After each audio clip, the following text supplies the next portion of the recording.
कृष्ण में अद्वितीय माता पिताओं, भाइयों, बहनों या बच्चों, आज हम माता मरियम प्रभु यीशु के प्रथम शिष्य के रूप में मनन चिंतन करने वाले हैं। माता मरियम को कैथोलिक कलीसिया इतना महत्व क्यों देती है, उसी को मैं आप लोगों के समक्ष एक छोटा से कहानी से समझाऊंगा। कहानी पसंद है ना सब लोगों के लिए? Very good. और ये कहानी प्यार की कहानी, प्यार की कहानी है तो आप लोग डबल पसंद है ना? ऐसा ना? यस, ठीक है। ये प्यार आत्मियों के बीच में नहीं। किसके बीच में नहीं? आत्मियों के बीच में नहीं, लड़का लड़कियों के बीच में नहीं, परंतु आग और पानी के बीच में। किसके बीच में?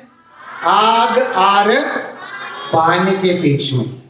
क्या आग और पानी कभी एक साथ रह सकते हैं? क्यों? क्योंकि एक दूसरों के दुश्मन है। जहां पानी ज्यादा हो गया, आग क्या हो जाएगा? बुझ जाएगा, है ना? जहां आग ज्यादा हो गया, कितना भी आप रोटा से पानी फेंको, कोई काम का बनेंगे नहीं, आग बढ़ती जाएंगे। दोनों का गुण अलग है। पानी का गुण अलग है, ठंडा है, और आग का गुण क्या है? गरम है।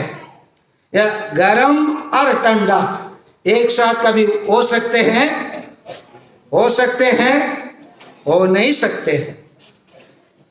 लेकिन फिर भी उन लोग एक दूसरों को चाहे, हर एक दूसरों को बोलते रहे I love you, I love you. क्या बोलते रहे? I love you, I love you बोलते रहे। लेकिन कोई काम का है आई लव बोलने से नहीं। कोई पत्र लिखते रहता है, मिले नहीं हो तो क्या मतलब है? इसी प्रकार उन दोनों कोशिश करे, बहुत सारा प्रयास किए, अपने इच्छा का व्यक्त किए, लेकिन कभी एक साथ नहीं आ पाए। इनके परिस्थिति को देखकर, इनको प्रयास को देखकर एक मड़का ने उनसे कहा। कौन क्या कहा? एक मड़का ने कहा। एक मड़का ने कहा, पानी से कहा। क्या कहा जानते हैं आप लोग? पानी से मालूम नहीं? मालूम। पानी से कहा तो मेरे अंदर आ जाओ। पानी अभी किसके अंदर आ गया? मड़का के अंदर। और आग तो बोला आप मेरे नीचे आ जाओ, और आग मड़का के नीचे आ गया। और दोनों अभी ऊपर पानी, नीचे आग।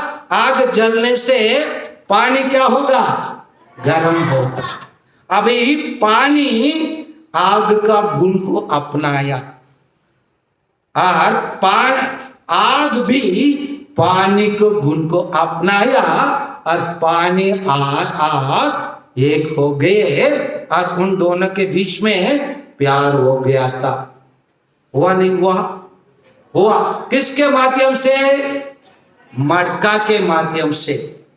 उसी प्रकार मानव जाति और ईश्वर एक दूसरों को प्यार किए, लेकिन मानव पापी है और ईश्वर कौन है?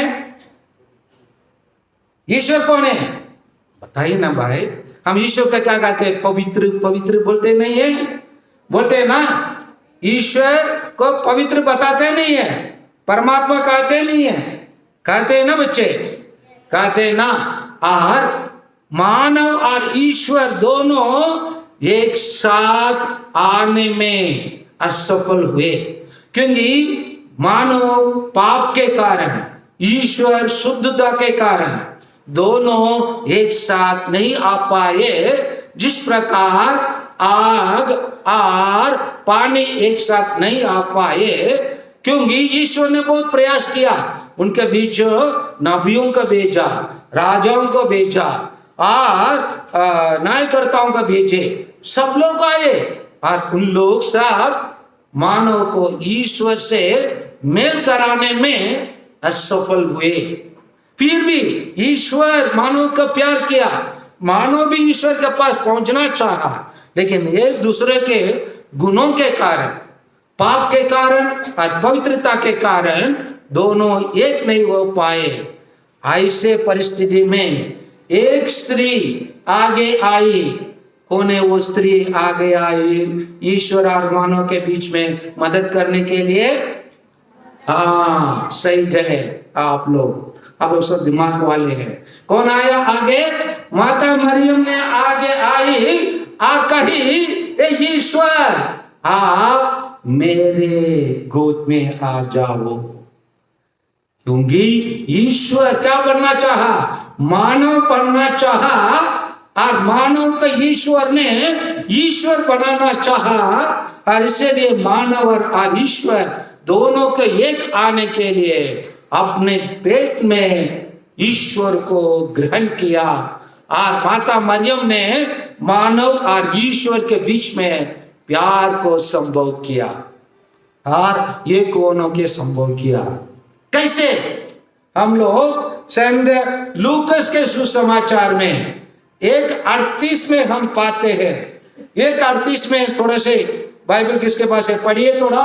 1:38 संत लूकस के सुसमाचार में हम पाते हैं, माता मरियम जब गब्रियल दूत आया और संदेश दिया, वो बताती है, पढ़िए।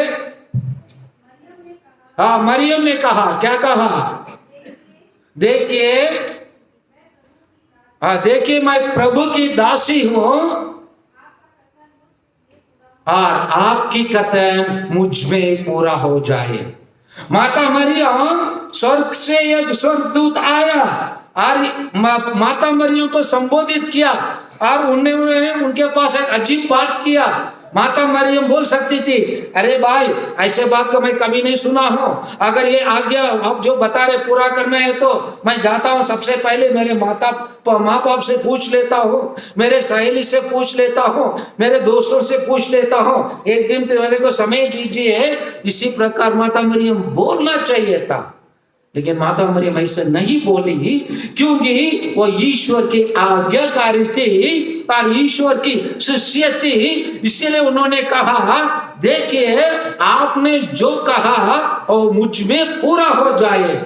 इसका मतलब माता मरियम ईश्वर की शिष्य है। कैसे? ईश्वर की आज्ञा के पूरे करने के द्वारा। इतना तो नहीं है, वही सुसमाचार में हम पाते हैं, संत लूकस के सुसमाचार में फिर पाते हैं। 1:45 को थोड़ा पढ़िए। संत लूकस के सुसमाचार में जब माता मरियम ईश्वर के आज्ञा के अनुसार वो अपने कुटुंबनी एलिजाबेथ से मिलने के लिए जाती है और एलिजाबेथ से मिलती है। एलिजाबेथ माता मरियम किस प्रकार आज्ञा का पालन करने वाली है और ईश्वर के शिष्य है, इसीलिए उसे संबोधित करती है। क्या संबोधित करती है? और धन्य है आप। हाँ, धन्य है आप। कौन? माता मरियम। हाँ, जिन्होंने यह विश्वास किया। इन्होंने जो विश्वास किया। कौन विश्वास किया? माता मरियम ने विश्वास किया। क्या विश्वास की? कि प्रभु ने आपसे जो कहा। प्रभु ने जो आपसे जो कहा। बोलिए सब लोग, प्रभु ने जो आपसे कहा। बोलिए, प्रभु ने जो आपसे कहा वह पूरा हो जाए। वह पूरा हो जाए। बोलिए, वह पूरा हो जाए। क्योंकि माता मरियम आज्ञाकारी थी, शिष्य थी, ईश्वर की शिष्य थी, इसलिए पूर्ण रूप से ईश्वर ने जो कहा उसी को वो विश्वास की, पूर्ण रूप से विश्वास की। और ये आज्ञा ईश्वर के आज्ञा को पालन करने के संबंधित पुराना विधान में, विधि विवरण ग्रंथ में अध्याय 28 में बद संज्ञा 1 में कुछ कहा गया है। मूसा अपने लोगों को संबोधित करने के टाइम पर ईश्वर के आज्ञा का पालन करने के लिए आदेश कैसे देते हैं? पढ़िए उसको, विधि विवरण ग्रंथ 28:1 को। यदि तुम प्रभु, सब लोग बोलिए, यदि तुम प्रभु अपने ईश्वर की वाणी पर ध्यान दोगे अपने ईश्वर के वाणी पर ध्यान दोगे और उन सब आदेशों का पालन करोगे और वो सब आदेशों का पालन करोगे जिन्हें मैं आज तुमको दे रहा हूँ। जिसे मैं आज तुम्हें दे रहा हूँ। बोलिए सब लोग, जिसे मैं आज तुम्हें दे रहा हूँ, तो वह तुम्हें पृथ्वी भर के राष्ट्रों से महान बन जाएगा। हाँ, जब उसका पालन करेंगे कहाँ महान बन जाएंगे? पृथ्वी के राष्ट्रों में महान बन जाएंगे। और चार, उसमें ये चार को पढ़िए। ऐसे महान बनने में अगर स्त्री हो तो क्या फल मिलेंगे? पढ़िए 4 को, 28:4 को। तुम्हारी संतान, तुम्हारी संतान, सब लोग बोलिए, तुम्हारी संतान, तुम्हारी भूमि की उपज, तुम्हारी भूमि की उपज, तुम्हारे पशुधन, तुम्हारी पशुधन, तुम्हारे गायों तुम्हारी गायों और भेड़ बकरियों के बच्चों को आशीर्वाद प्राप्त होगा। बच्चों को आशीर्वाद क्या होगा? प्राप्त होगा। ना केवल हमारे मानव बच्चों को, गाय बैल संतान सभी को क्या होगा? आशीष प्राप्त होंगे। किस कारण से? ईश्वर की आज्ञाओं को पालन करने से। सो माता मरियम ने इसीलिए पालन किया। इसीलिए इस पालन करने को प्रभु यीशु स्वयं तारीफ करते हैं। सेंट मार्क के सुसमाचार अध्याय 3 34 और 35 में अपने माँ के बारे में प्रभु यीशु क्या कहते हैं उसी को थोड़ा सुनिए, बढ़िए उसको। सेंट मार्कुस के सुसमाचार अध्याय 3 पद संख्या 34-35। उन्होंने अपने चारों ओर बैठे हुए लोगों पर दृष्टि दौड़ाई। प्रभु यीशु ने, कहिए, प्रभु यीशु ने अपने आर बैठे हुए लोगों से दृष्टि दौड़ाए। दौड़ा कर क्या कहे? और कहा ये मेरी माता और मेरे भाई, ये मेरे भाई और मेरे बहन। आगे बढ़िए। जो ईश्वर की इच्छा पूरी करता है, जो ईश्वर की इच्छा का पूरी करता है। सब लोग बोलिए, जो ईश्वर की इच्छा का पूरी करता है वही है मेरा भाई, वही मेरे भाई और मेरी बहन, और वही मेरी बहन और मेरी माता, और मेरी माता है। क्यों प्रभु यीशु ने ऐसे कहा?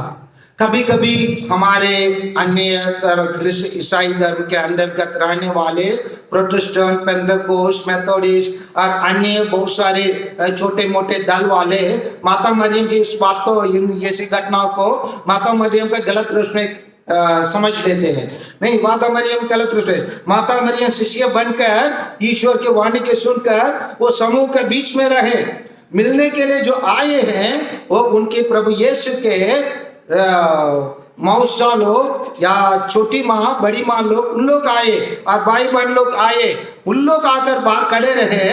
जब उनके भाई लोग, प्रभु यीशु के माता वहीं पर समूह में बैठी रहे।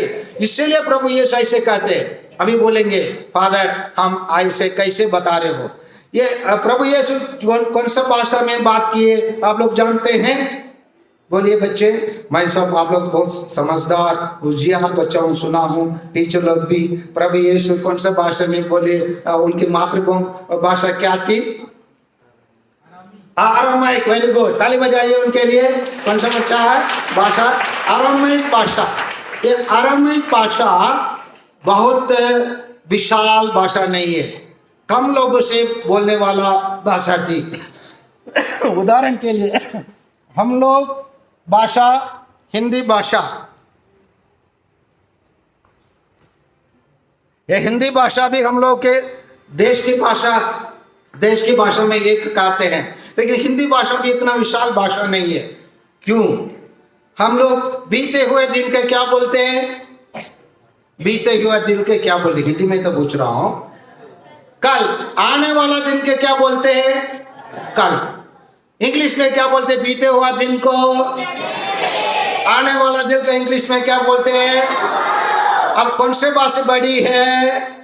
अंग्रेजी है, हिंदी है, इंग्लिश। क्यों? उसमें सभी शब्दों के लिए एक शब्द रहता है। हमारे हिंदी में क्या होता है? बीता हुआ दिन कभी कल बोलते, आने वाला दिन कभी कल बोलते। वैसे अरामीक भाषा में जो भी माँ के बहन लोग, माँ के बड़ी बहन, छोटी बहन, उन लोगों को एक शब्दों में संबोधित करते हैं, माँ।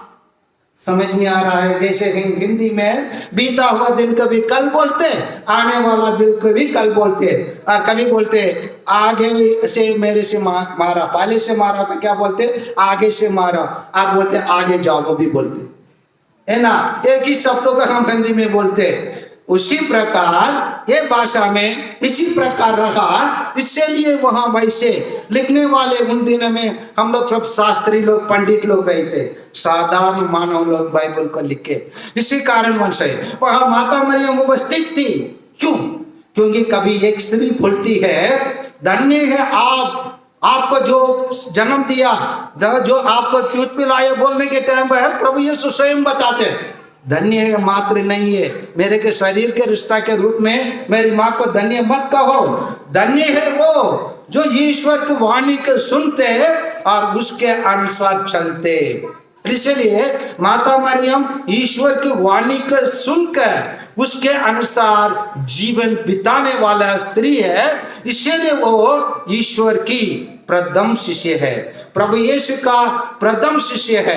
जैसे हम लोग आज के पाठ में सुसमाचार में सुने हैं, अध्याय 2:51 में हम सुने हैं। 2:51 को थोड़ा पढ़िए।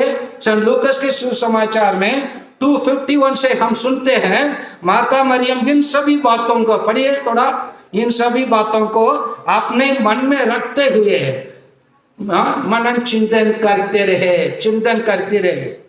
पढ़िए। ईसा उनके साथ नाजरेत गए और उनके अधीन रहे।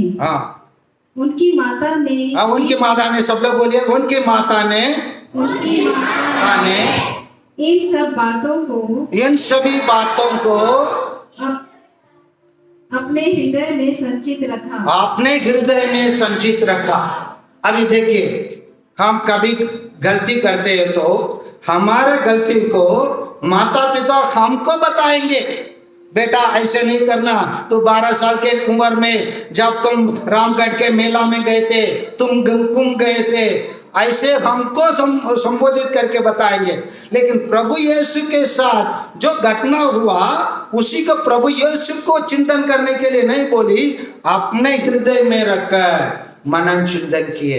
इसका मतलब प्रभु यीशु के बारे में माता मरियम चिंतन करते रहे और मनन चिंतन करते रहे, क्योंकि उनके गोद में जन्म लिया वाला व्यक्ति महान है। इसलिए जब कानान के विवाह में प्रभु यीशु गए थे, वहां अचानक क्या कम हो गया था?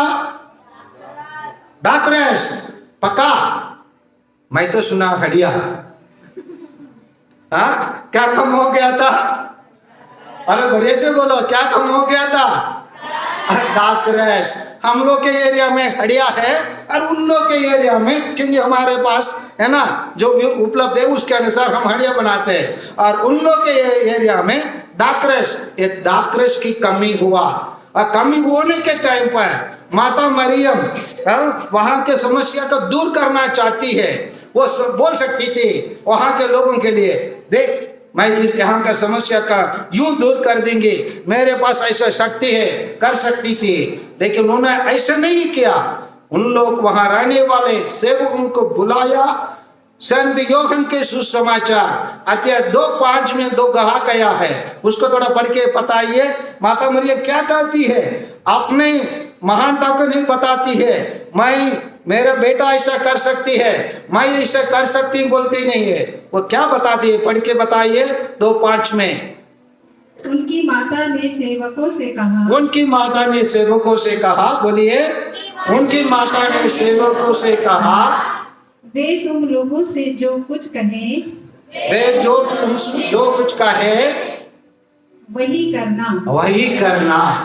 वहां देखिए, किसकी आज्ञा को पालन करने के लिए माता मरियम बताती है? प्रभु यीशु की आज्ञाओं को। स्वयं के आज्ञाओं का पालन करने के लिए नहीं, अपने पुत्र के आज्ञाओं को। इसीलिए वो स्वयं अपने जीवन में पुत्र की आज्ञाओं को मनन चिंतन की, ईश्वर के आज्ञाओं को मानकर उन्होंने स्वर्गदूत के कहा मैं प्रभु की दासी हूं, और अपने पुत्र से आगे पुत्र के आज्ञाओं को पालन करने के लिए वो सेवक को बता रही है। और इतना तो नहीं, जब प्रभु यीशु इस दुनिया से चले गए, मर गए, दफनाए गए, और उसी टाइम पर पूरे शिष्य लोग भयभीत होकर चार दीवार के अंदर, यहूदियों के डर से चार दीवार के अंदर रहे, उसी वक्त भी माता मरियम ईश्वर की आज्ञा का पालन करते। वो जा सकती थी, अपने घर वापस जा सकती थी, क्योंकि अपने बेटा मर गया, लेकिन अपने शिष्यों को, जिसको ईश्वर ने उनके हाथों में सौंपा है, उसका देखभाल करने के काम करते हुए क्या करती है, उसी को हम प्रेरित चरित्र के लिखा हुआ पत्र में हम लोग अध्याय 2:14 में हम देख सकते हैं माता मरियम क्या करते रहती है। थोड़ा पढ़िए प्रेरित चरित्र एक्ट्स ऑफ द अपोस्टल्स 2:14। ये सब एक हृदय होकर, वे सब एक हृदय होकर, बोलिए वे सब एक हृदय होकर नारियों ईशा की माता, नारियों और ईशा की माता, पढ़िए, तथा उनके भाइयों के साथ प्रार्थना में लग, तथा उनके भाइयों के साथ क्या में लगे रहे, प्रार्थना में लगे रहे। माता मरियम, क्योंकि वो जानती थी उनके जीवन में क्या घटना हुआ, किस प्रकार वो एक पुत्र का जन्म दिया, किस प्रकार उसके पुत्र ने अनेक चमत्कार किया, और उनके एकत्र रखने में प्रार्थना की आवश्यकता थी। इसीलिए माता ईश्वर की माता होने के बावजूद उनके साथ प्रार्थना करते रहे। इसी कारण हम माता मरियम को क्या मानते हैं, ईश्वर की पहला, बोलिए क्या मानते हैं, पहला शिष्य मानते हैं। क्या मानते हैं, पहला शिष्य मानते हैं, जो शुरू से अंत तक ईश्वर की आज्ञाकारी रहे, ईश्वर के आज्ञा का पालन करते रहे, ईश्वर के वचनों को मनन चिंतन करते रहे, और ईश्वर के वचनों में चलते रहे। इसी कारण कलीसिया उसको आदर करती है। इसलिए कलीसिया का पौल छठवीं ने घोषणा किया, हम माता मरियम को पद चिन्हों पर चलने के लिए आवश्यकता है, क्योंकि वो स्वयं प्रभु यीशु के पद चिन्ह में चली है। इसीलिए हम उनके पास जाएंगे तो हम उनके अनुसार पूर्ण रूप से हम प्रभु मसीह के शिष्य बन सकते हैं। इसलिए आइए प्यारे बच्चों, जैसे वो छोटा बालक ने, जैसे मैं शुरू में कहा, वो कहाँ जाऊं, किसके पास जाऊं बोल के, जब उसी ड्रामा में, उसी नाटक में जब जूडास रो रहा था, वो बालक ने क्या कहा, किसके पास जाने के लिए कहा, माता मरियम के पास जाने के लिए कहा। आइए हम माता मरियम के पास चले, और हम भी माता मरियम के जैसे ईश्वर का शिष्य बने। आमीन।